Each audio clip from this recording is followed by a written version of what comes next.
World News Today, brought to you by Continental Radio and Television Corporation, makers of Admiral Radio, America's smart set. By shortwave broadcast, direct from important overseas stations, as well as the leading news centers of our own country, CBS correspondents are waiting to bring you a complete report from the world's political and battlefronts. But first, here's Doug Edwards with a summary of headline news as received in New York. Here are the latest developments. The Navy has announced the loss of America's largest submarine. Red Army troops have widened their gains in the Dnieper Basin and at other points on the Eastern Front. Allied bombers have blasted Japanese airdromes and harbor installations in the Solomons and New Britain. The British Eighth Army is pushing on toward the Marat Line, but there have been new Axis gains in central Tunisia. Now for news direct from French North Africa, Admiral Radio takes you to CBS Algiers. Charles Collingwood reporting. This is Charles Collingwood in North Africa. The Germans have already dented our new Tunisian line. After we beat off an attack on the Kasserine Pass day before yesterday, the Germans attacked again yesterday, and this time they took the pass. Today's communique speaks of local enemy gains in this area, but we know they have the pass. Heavy fighting is still going on, and British armored forces have moved down to reinforce the American units in the Kasserine area. It is just possible that the Germans may not be able to hold on to their new gains. We can't tell until we know the results of today's fighting.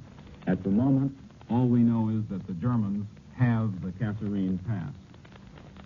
Yesterday, General Bergeret, the number 2 man in the French African government, told correspondents out here some facts on the number of political prisoners still in African camps. I think many people were surprised to learn that there are still 734 French communists in concentration camps here. Some of these are local communists, but most of them were arrested 3.5 years ago in France when Russia was in uneasy alliance with Germany. They were brought over here in 1940 after the fall of France. By far the most notable of these French communists were 27 deputies, representatives properly and popularly elected to the French Chamber of Deputies, which is equivalent to our Congress. When those 27 were arrested, it was a sensation which shook all France. In the years that have passed, France and the world forgot about the 27 until we arrived in North Africa and found them still in jail outside of Algiers. A couple of weeks ago, the communist deputies were released, and last week, I had a talk with some of their number. They were a little gray, a little blank from their years in prison. They'd been out a week, but they said they still got sick when they ate a heavy meal. They were a little bewildered at the new shape of things that had come about while they had been away, and they were searching desperately for some part to play in this new world. Mido, a gray-headed old Union leader, a little seedy from prison life, kept saying, there must be some way we can help the Allies. All we want to do is beat Germany. And Rocher, who was a quiet, thoughtful man, said, after all, we represent thousands of people in France. They elected us. They still believe in us. They are worried and confused by what's happening. Why can't we go to the radio and talk to them and tell them that they must continue to believe in the Allies, that only one thing counts, and that is that Germany must be beaten? The communist deputy sat in my hotel room talking like that for a long time. It was a pathetic interview. After 3.5 years, they'd come out of prison into a world that seemed full of hope. But there was nothing for them to do in that world. Or if there was, no one would let them do it. This is Charles Collingwood, returning you to New York. More news in just a moment. But first, here's Warren Sweeney with a word from Admiral Radio. From all battlefronts, land, sea, and air, from all quarters of the globe, comes news of American fighting men in action. And with every dispatch, Admiral workers receive fresh inspiration. Admiral workers are producing radios for American fighting men. Radios which are now on the fighting fronts, welding forces together, helping units and men work as a team. Perhaps, at this instant, a Navy flyer with an Admiral-built radio in his plane is on patrol duty. He spots a Nazi submarine. He radios a report to his base. A destroyer, summoned by radio, speeds out to sea. It locates the submarine's exact position by means of a radio device. And when the submarine is sunk, The destroyer reports to its commander by radio. Admiral is building all types of radios used in such action as this, the best radios in the world, for neither our Army or Navy will accept anything less than the best. Both the Army and Navy know only too well this coordinated action of planes, ships, men, and weapons depends upon radio, and both insist upon getting the best radio equipment. Admiral will build such equipment to the limit of its capacity and keep on doing so until this war is won. After that, Admiral radios will again be made for the American home, each one worthy of carrying on the tradition that an Admiral is America's smart set. Now, here once again is Doug Edwards. Across the Atlantic, the British people are watching developments in India, where Mohandas Gandhi's condition grows worse. For a report on this news and other developments, Admiral Radio takes you now to CBS London, John Daly reporting. There are no new reports in London on Gandhi's fast, other than that his condition is growing more serious. Britain's weekend celebration of the 25th birthday of the Russian Red Army reached its high point this afternoon when British Foreign Secretary Anthony Eden addressed an enthusiastic audience packed into Albert Hall. Eden paid high tribute to the gallant Russian armies and said that never in its long history had the German army suffered a disaster like that at Stalingrad. At the beginning of his speech, he had a surprise, a message to the British people from Stalin. Stalin, on behalf of the armed forces of the Soviet Union, thanked the citizens of Great Britain for the celebration. Its effect, he said, would be to strengthen confidence in Russia that the moment is near when the combined armies of Britain and Russia, by joint operations, will smash the common enemy. The allusion to joint operations leaves little doubt that Stalin does not consider the North African diversion enough, but he is not alone in that. The Casablanca conferences between Roosevelt and Churchill brought a promise that Europe would be invaded soon. And here in England, the people are not worried about the present reverses in Tunisia because they have any doubts as to the final outcome there, but because they're afraid the upsetting of the timetable in Tunisia will hold back the planned invasion of the European continent. Although we may have to wait for a land offensive against Europe, the Allied air offensive against Europe is well on its way right now. I have just returned from a bomber station of the United States Army 8th Air Force, a station from which flying fortresses fly across the English Channel to bomb Nazi sub-bases and industrial centers by daylight. It's a dirty, nasty job, and we're losing planes and men. I talked to an American squadron leader at that bombing station who had lost one of his planes in a raid over Europe, and he had something he wanted me to tell you. He received a brave, pathetic letter from the mother of one of the boys on a fortress that was lost. She gave her boy for the cause of freedom because it was necessary. But, she said, I have been told that the British have taken all our good planes and given us old, inferior ships to use. Was my boy in one of those old ships? That squadron leader told me to tell you to rack that up as another piece of dirty Nazi propaganda.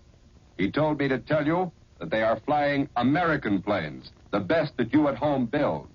But he said they needed more of them, and it was up to you to see that they got them. This is John Daly in London. I return you now to CBS, New York. The Russians celebrated the 21st anniversary of the Red Army today by rolling on unhalted toward the Dnieper River. Moscow's latest bulletin places Russian forces in the river basin within 34 miles of Dnipropetrovsk and Poltava. And all along the 500-mile front from Oryol to Krasnodar, the Red Armies report victories which have left almost 2,000 dead Germans on the battlefields. Yesterday's capture of the important rail junctions of Pavlograd and Krasnograd disrupts all direct German communications between Kharkov and the Donetsk Basin regions to the south. In the Donetsk area, the Russians continue to mop up remaining German troops. The Red Army reports the capture of a number of villages west of Rostov and southwest of Voroshilovgrad. And the Russians claim they repelled Nazi counterattacks in the Krasnoarmeysk region. Soviet forces advancing from Krasnograd have stormed more towns, killing 400 Germans and capturing supplies. To the north, on the Oryol front, midway between Moscow and Kharkov, the Russians report gains despite strong enemy resistance. At one point, German automatic riflemen seized a town, but Red troops surrounded the enemy and wiped out every man. On the fighting in the Caucasus, the Russians report the capture of a district center 17 miles west of Krasnodar. The German version of the fighting on the Eastern Front is vague as usual. The Nazis say they repelled attacks in the area of Rzhev, the strong German base 130 miles northwest of Moscow. And the enemy communique said Russian pressure slackened at several points between Oryol and the Azov Sea because of a break in the weather and heavy losses. Meantime, Moscow and other Russian cities rang with speeches and jubilation in celebration of the Red Army's anniversary. Patriotic slogans are displayed everywhere. A typical one says, "Hail to the victory of the Anglo-Soviet-American alliance over the base enemies of humanity, the German fascist enslavers." Back in this country, most of us have given little attention to our Coast Guard, despite its day and night alert. For an on-the-spot account of these activities, Admiral Radio takes you now to a Coast Guard patrol boat in Lower New York Bay. Bill Slocum, Jr., reporting. Old New York's grimy streets and depressing masses of skyscraper loom only a few short miles from me now, and they are the most beautiful thing I have ever seen in all this world. Say what you want about them, they do not bounce, and this overgrown canoe the Coast Guard calls a patrol boat combines the worst features of an airplane and a submarine. Actually, the little beast moves with considerable speed, and when it does, there isn't too much unpleasantness. But it is on anchorage patrol in the busiest harbor in the world, and that means every so often it sidles up to a freighter and wallows around while expert Coast Guardsmen make quite sure the freighter is where it belongs and is doing nothing it shouldn't do.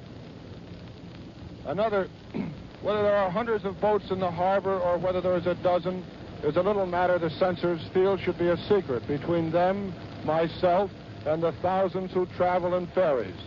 But as anybody who lives in a harbor town can tell you, as dusk falls, sometimes you'll see the harbor fill. When dawn comes, it is practically empty. And another convoy of death and destruction for the Axis and food and warmth for the Allies is on its way. It's the job of the Coast Guard Harbor Patrol to see to it that these freighters, many of them Liberty ships, take on their precious cargo without interference as they clear this harbor in as much secrecy as possible. These Coast Guardsmen are a combination seagoing policemen and firemen.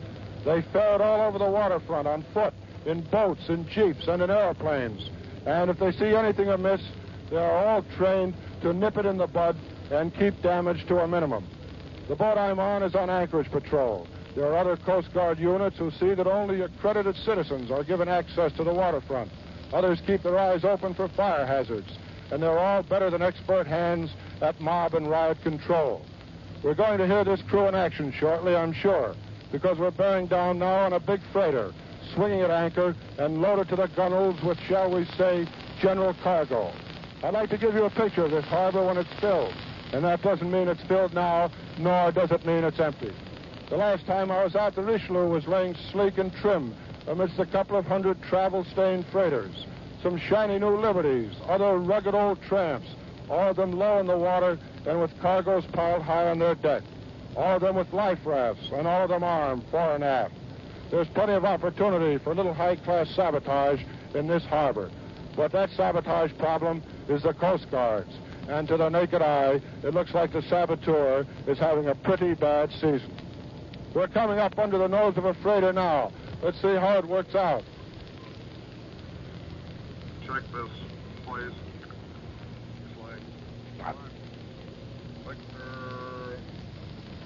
Low. That's right, Steve. Our captain is hailing the boat through a loudspeaker. In a minute, we will hear an answer from that boat. That's the right voice. He's alongside now.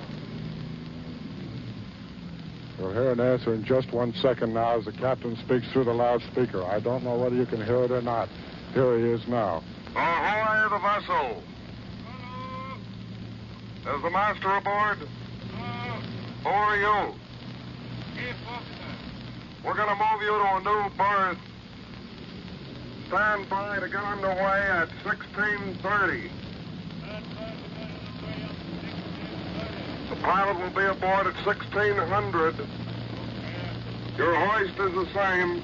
Sounds simple, doesn't it? Thank But you. remember, no boat gets in this harbor without military scrutiny, and the Coast Guardsman asking those questions already knew the answers. He just wanted to make sure the boys aboard the boat knew them, too. I return you now to CBS in New York and Doug Edwards. Across the Pacific, our land, sea, and air forces continue their battle against the Japanese.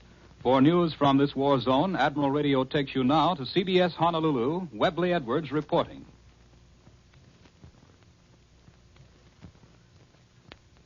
There is a significance in the Navy's report of an attack on Attu Island by surface ships that may be missed by the casual observer. Attu Island is at the tip of the Aleutian Peninsula, which juts in a long line of islands to the southwest of Alaska. It comes to mind that that's up north somewhere. That's true, it is up north.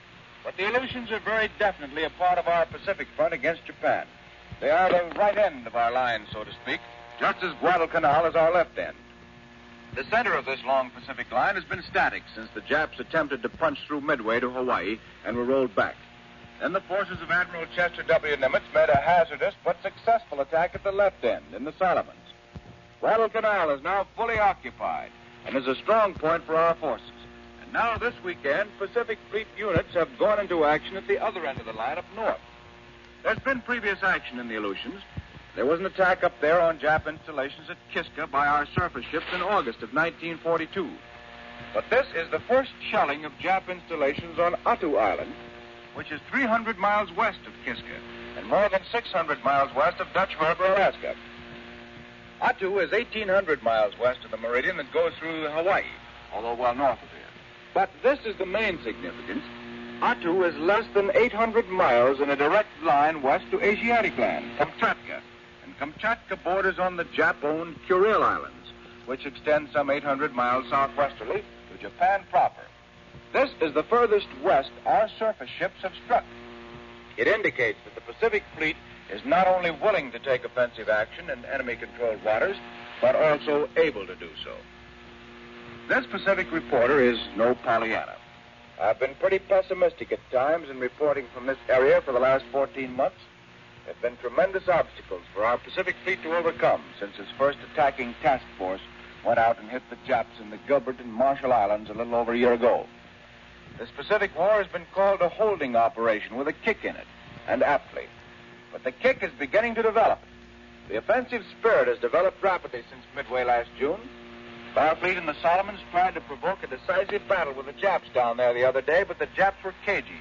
They did not choose to fight. They will have to fight before very long because the fleet will see to it that they do. When that fight comes, we will be hurt, for you cannot fight battles like these in the Pacific without losing men and ships. But the Japs will be hurt worse. The men in the Pacific Fleet will bet you on that. This is Webley Edwards at Pearl Harbor. We'll return you to CBS in New York.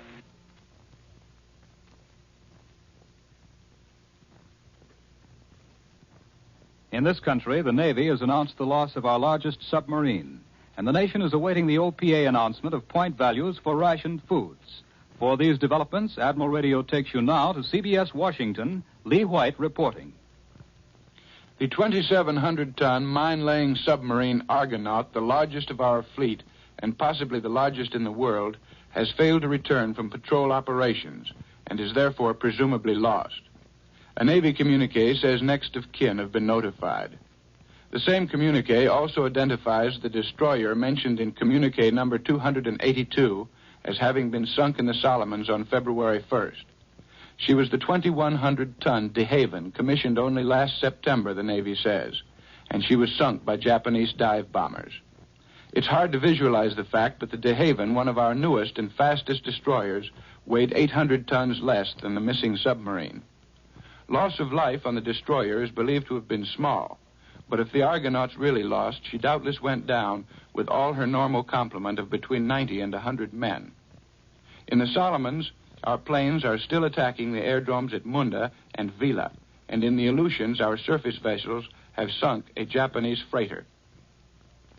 At 7 o'clock tonight, the Office of Price Administration will answer one of the questions uppermost in the minds of American housewives. How many cans of food will be available per person under the new rationing program? I know, but reporters have been pledged to silence until tonight, when the OPA will announce the number of points per month each person will be entitled to and the respective value in points of some 200 processed foods, canned, frozen, and bottled. Until a week from tomorrow, none of these foods will be legally available for sale. Meanwhile, all Americans will be expected to register for ration book number 2. I now return you to CBS New York and Doug Edwards. This week, the magazine editor and publisher reported that casualties among American correspondents in this war have been proportionately 4 times greater than among our armed forces, and the greater part of these reporter casualties have occurred in the Southwest Pacific. Here in New York is CBS correspondent William J. Dunn, just back from 2 years on the battlefronts in the Far East and the Southwest Pacific. Tell us, Bill, just how do you war correspondents operate out there? The correspondents who are now working in the Southwest Pacific, and this goes for the South Pacific, too, are a pretty great bunch of fellows on the whole.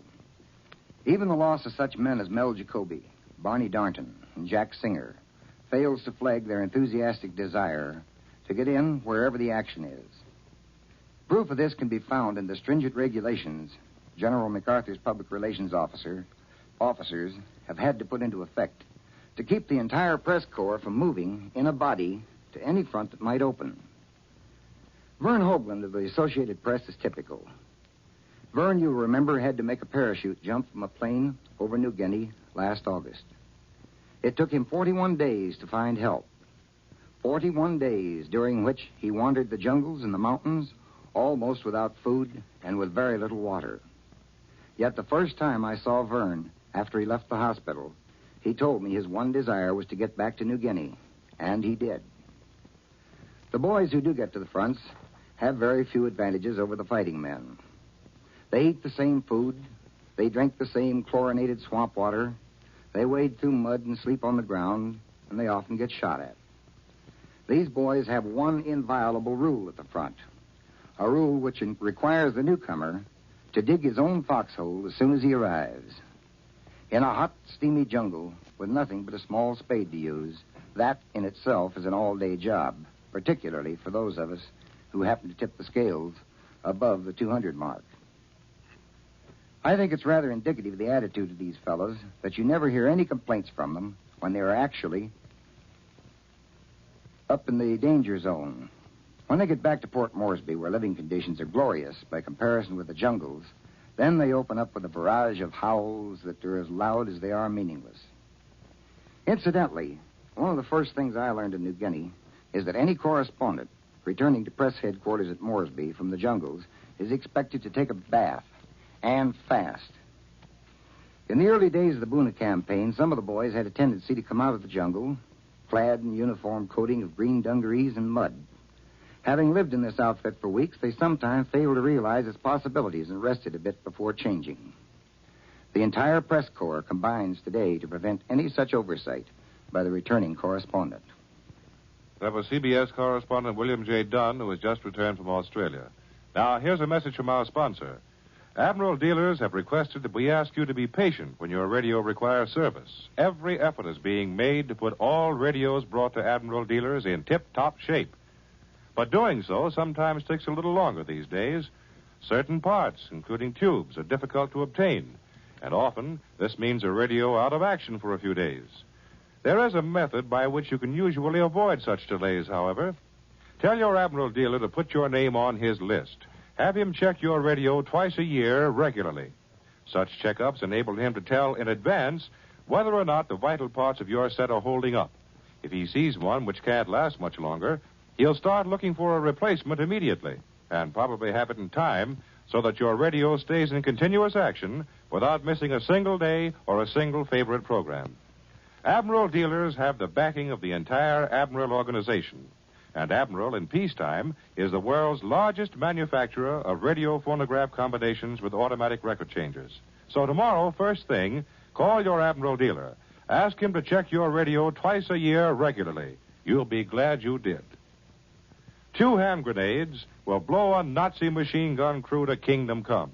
And 2 hand grenades can be bought for 8 25-cent war stamps. Let's fill every space in those stamp books again this month.